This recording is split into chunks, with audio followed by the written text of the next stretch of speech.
Hello everyone, स्वागत है आज की इस वीडियो में। दोस्तों, आज का यह लेक्चर आपके ये चैप्टर नंबर 1 का लास्ट लेक्चर होने वाला है। इस पे हम लोग विविध एक्सरसाइज करेंगे, विविध प्रश्नावली करेंगे, जिसे मिसलेनियस भी बोलते हैं। ठीक है, तो जैसा कि पहला क्वेश्चन आपको देखिए दिया है, बड़ा आसान है। कह रहा है कि निम्नलिखित में से परिमेय संख्याएं छांटकर लिखना है आपको। ठीक है, परिमेय संख्या क्या होती है, जिसे p/q के फॉर्म में लिख सकते हैं, जहाँ पे q आपका 0 के इक्वल नहीं होता है और p/q को प्राइम नंबर होने चाहिए। को प्राइम नंबर क्या होता है, जिनका GCD या जिनका HCF क्या हो, 1 हो। ठीक है, तो सबसे पहले आप देखिए नंबर क्या दिया है। एक करड़ी में 3 दिया है, एक π/3 दिया है और ये सारे नंबर दिए गए।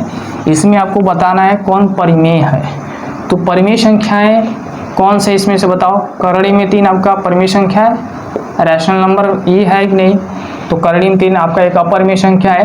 π/3 देखो दोस्तों, π/3 आपका एक इरेशनल नंबर है, मतलब अपरिमेय संख्या है। पाई भी आपका एक अपरिमेय संख्या है, π/3 भी आपका अपरिमेय होगा। 22/7 यह आपका परिमेय हो जाएगा, क्योंकि इसे p/q के फॉर्म में लिख सकते हैं। 3 करड़ी में 4 लिखा है, यहाँ पे 3 करड़ी में 4 लिखा है, तो करड़ी में 4 का मतलब होता है 2, 3 दूनी 6, 6 आ गया इसका मान, तो 6 आपका एक परिमेय संख्या है। इसको देखोगे तो ये हो जाएगा आपका कितना हो जाएगा, √4 होल 1/4, 4 चौके 16, 1 17 बटा के 4 हो जाएगा करड़ी में। फिर इसको सॉल्व करोगे तो 17 करड़ी में 2 हो जाएगा, 17 करड़ी में 17 बटा के 2। तो दोस्तों यह आपका करड़ी में आ गया, इसलिए यह अपरिमेय संख्या है। यह आपका लास्ट वाला 2.33 आपका क्या है, परिमेय संख्या है। तो परिमेय संख्या आपका ये हुआ और यह हुआ। तो रैशनल नंबर आप आसानी से बता पाएंगे अगर आपको पूछेगा। ठीक है, तो ये क्वेश्चन नंबर फर्स्ट था, इसे आप लिख लो, हम सेकेंड डिस्कस करते हैं। चलिए देखिए, ये NCERT के भी सारे प्रश्न कवर हो गए हैं, आपके डॉक्टर मनोहरी बुक से भी सब कवर हो चुके हैं। अब और आगे क्वेश्चन देखते हैं क्या है। यह आपका लास्ट एक्सरसाइज, लास्ट लेक्चर इस चैप्टर का। इसके पहले हम लोगों ने सारे कॉन्सेप्ट को सीखा और कुछ क्वेश्चन भी प्रैक्टिस किए हैं। ठीक है, अगर आप वीडियो को नहीं देखें तो प्लेलिस्ट में जाके सारे वीडियो को आप देख सकते हैं। ठीक है,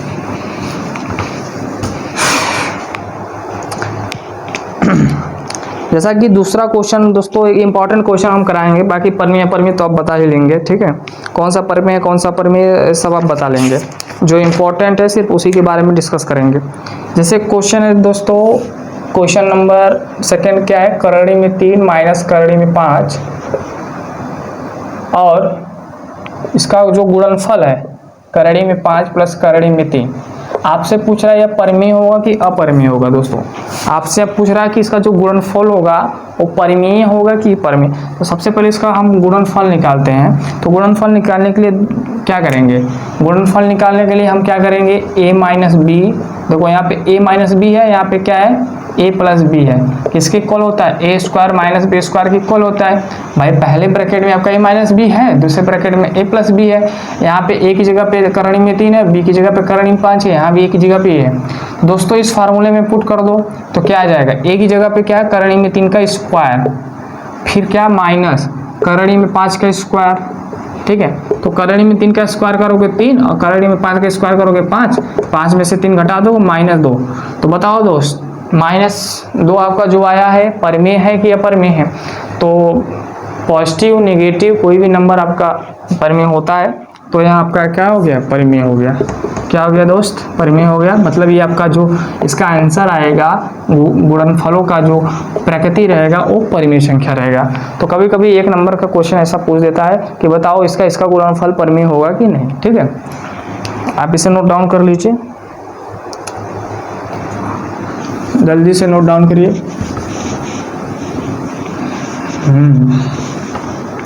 चलिए नेक्स्ट क्वेश्चन।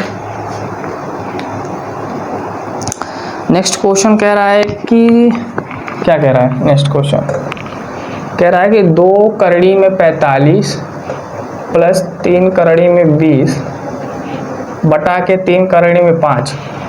बताओ इसको पहले सरल करो। क्या करो, कह रहा है कि सरलीकरण करिए, का सरलीकरण कीजिए तथा बताइए कि प्राप्त हुई संख्या परिमेय है या अपरिमेय है। तो सीधी सी बात है, सरलीकरण करने के लिए जो नीचे आपका हर में अंडर रूट लगा है इसको पहले गायब करते हैं। क्योंकि भाई देखो डिनोमिनेटर में आपका जो नंबर आता है वो उसको हम क्या करते हैं, सरलीकरण कर देते हैं, या हर का परमेयीकरण जिसे आप कहते हैं।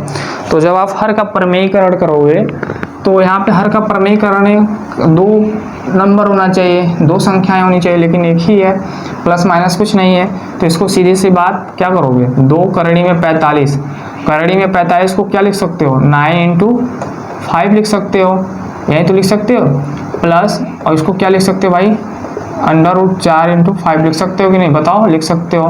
फिर नीचे क्या लिख सकते हो, अंडर रूट 3 करड़ी में 5, 3 करड़ी में 5। हमने इसको ऐसे चेंज कर दिया।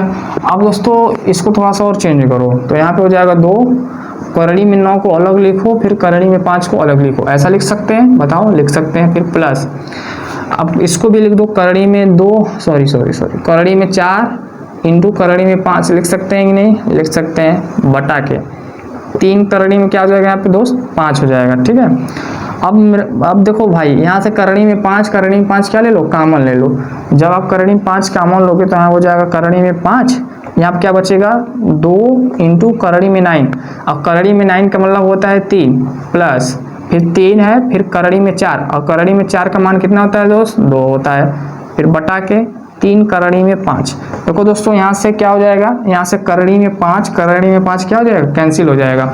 तो क्या बचा यहाँ पे, 3 दूनी 6 प्लस 3 दूनी 6 बटा के 3, ठीक है। अब हम क्या करेंगे, इसको जोड़ देंगे, जोड़ दीजिए, 6 क्या हो जाएगा, 12 बटा के 3, फिर काट दो, कितना आ गया, 4। दोस्तों आपका जो सरलीकरण करने पर आया है 4 आया है। तो 4 आप जानते हो एक परिमेय संख्या है, कैसी संख्या है भाई, परिमेय संख्या है।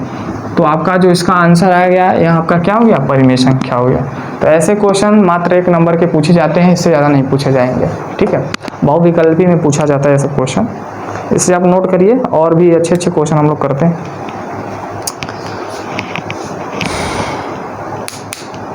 हो जाएगा तो बताइए।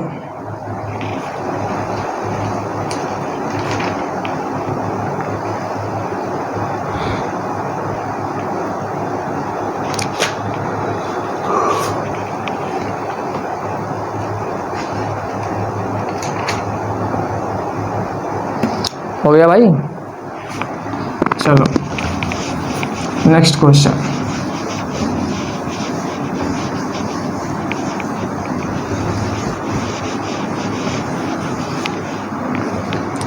नेक्स्ट क्वेश्चन है आपका,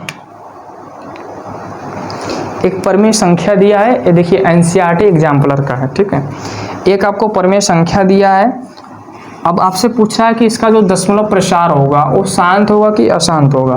तो पहले क्वेश्चन लिख लेते हैं, 987 बटा के ये, इसको हम लोग लिख लेते हैं, ठीक है दोस्तों।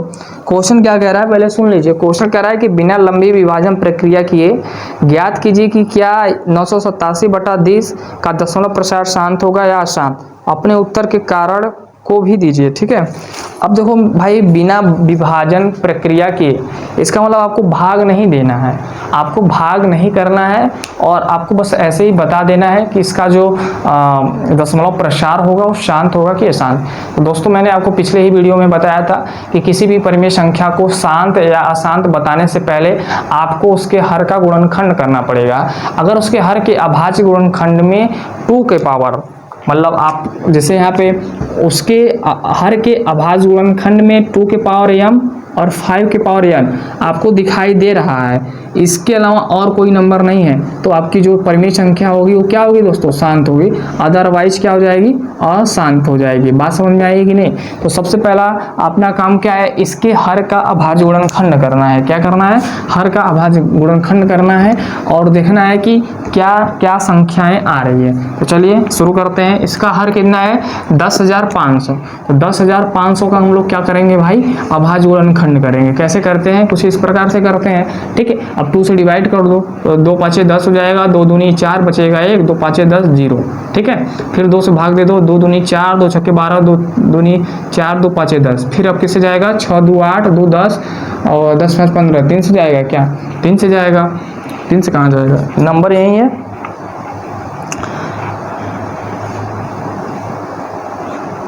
चलिए हाँ, 3 से जाएगा क्योंकि यहाँ पे 0 है, ठीक है। अब देखो 3 से भाग देने के लिए 3/24 बचेगा 2, 3 7 21 बचेगा 1, 3 5 15, 8 7 15, 5 20। अब 3 से नहीं जाएगा, अब सीधे 5 से जाएगा। तो 5 एकम 5 बचेगा 3, 5 7 35 बचेगा 2, 5 5 25। फिर 5 से भाग दो, 5 से यहाँ 15 हो जाएगा, यही हो जाएगा भाई। 5 से 15 बचेगा 2, 5 बचे 5 7 35, फिर लास्ट में बचेगा 7 एकम 7। दोस्तों ये आपका हर का अभाज्य गुणनखंड हो गया, लेकिन थोड़ा सा धैर्य बनाए रखिए, अभी कुछ और भी इसमें सीखना है। तो आपका आंसर क्या है, 987 बटा के। अब देखो 2 कितनी बार है, 2 बार है, 2 के पावर 2 हो जाएगा। 3 कितनी बार है, 1 बार है, 3 की पावर 1 हो जाएगा। 5 कितनी बार है, 3 है, तो 5 की पावर 3 हो जाएगा। और 7 कितनी बार है दोस्तों, 1 बार है, तो 7 की पावर 1 हो जाएगा। अभी आपको मैंने क्या बताया कि जब आप हर का अभाज्य गुणनखंड करोगे तो सिर्फ आपको 5 और 2 को ही रखना है। बाकी दोस्तों यहाँ पे ध्यान से देखो, यहाँ पे एक्स्ट्रा क्या आया है, 3 आया है। क्या आया है, 3 आया है और 7 आया है।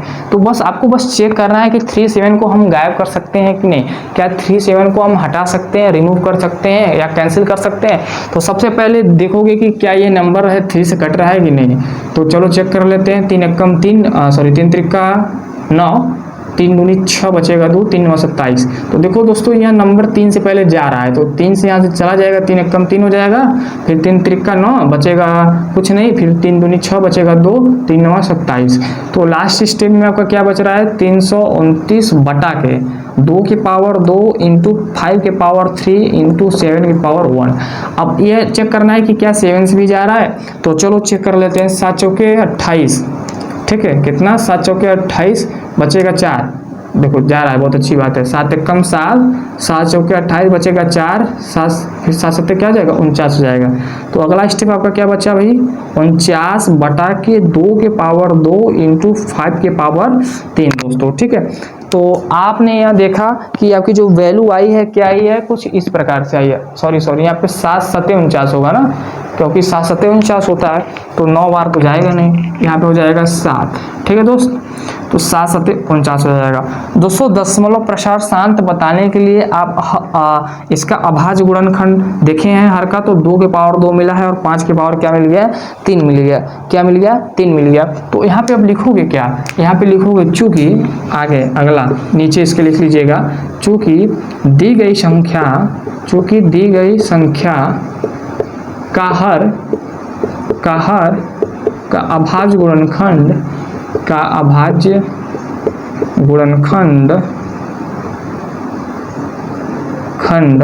2 के पावर m इंटू 5 के पावर n के रूप का है, ठीक है।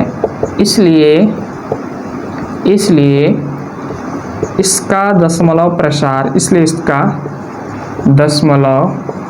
प्रसार क्या होगा, शांत होगा। क्या होगा दोस्त, शांत होगा। बात समझ में आई कि नहीं, क्लियर हुआ आपको, है। शांत बता लेंगे।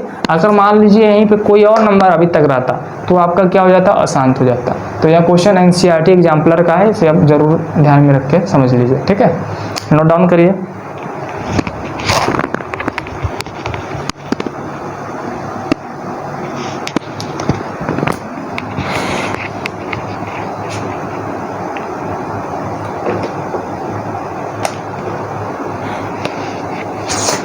नोट डाउन करिए। सारे क्वेश्चन सब कराई चुके हैं भाई इस चैप्टर में। देखिए इस चैप्टर के सारे क्वेश्चन लगभग कंप्लीट हो चुके हैं। अगर आपके पास एनसीईआरटी बुक है या कोई भी बुक है तो वहाँ से आप क्वेश्चन को ट्राई कर सकते हैं। मैंने सारे थ्योरी को, सारे कॉन्सेप्ट को समझाया है। इसमें देखिए इंपॉर्टेंट यही है, आपको यूक्लिड विभाजन प्रमेय आना चाहिए, यूक्लिड विभाजन लेमा, और आपको एचसीएफ निकालने आना चाहिए, ठीक है। बाकी सारी कहानी इसी पर घूमती रहती है, हैं। और एक कॉन्सेप्ट और है, अपरिमेय संख्या को अपरिमेय है कैसे सिद्ध करना है, ठीक है। तो यह भी क्वेश्चन आ जाता है एग्जाम में 2 नंबर का, तो वैसा आप इसको ध्यान में रखिएगा, ठीक है। तो ये चैप्टर अब लगभग ख़त्म है, अब इसमें कुछ नहीं बचा है। अगला जो हमारा चैप्टर रहेगा बहुपद रहेगा, पॉलिनोमियल रहेगा, हैं। आप यहाँ पे सारी चीज़ों को सीख सकते हैं। चलिए अगले चैप्टर में मिलते हैं एक नए शानदार शुरुआत के साथ, नए चैप्टर के साथ। तब तक के लिए पढ़ते रहिए और आगे बढ़ते रहिए। Thank you so much.